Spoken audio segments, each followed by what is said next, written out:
Lazar Vladaj me banim në Shkodër është arrestuar në pikën kufitare doganore të Hanit të Hotit, pasi ishte dënuar në mungesë nga gjykata e apelit të Perugjës në Itali, me akuzën shfrytëzim prostitucioni në bashkëpunim.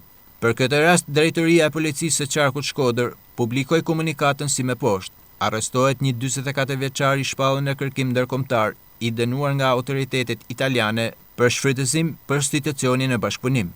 Si rezultat i masave të shtuar në kuadër të kontrolleve në pikat kufitare dhe i shkëmbimit të informacionit mes policisë kufitare dhe Interpol Tiranës, në kuadër të operacionit policor të koduar The Wanted në PKK Hani i Hotit, në tentativë për të dalë nga Shqipëria u bë kapja dhe arrestimi me qëllim ekstradimi i shtetasit Lazar Vladaj, alias Kristian Maneja, 44 vjeç, banues në Shkodër. Ky shtetas ishte shpallur në kërkim ndërkombëtar pasi gjykata e apelit e Perugjës në Itali e ka dënuar me 5 vjet e 6 muaj burgim për veprën penale shfrytëzim prostitucioni në bashkëpunim, parashikuar nga Kodi Penal Italian. Interpol Tirana po bashkëpunon me Interpol Romen për përfundimin e procedurave të ekstradimit të tij drejt Italisë, thekson komunikata e drejtorisë së policisë së qarkut Shkodër.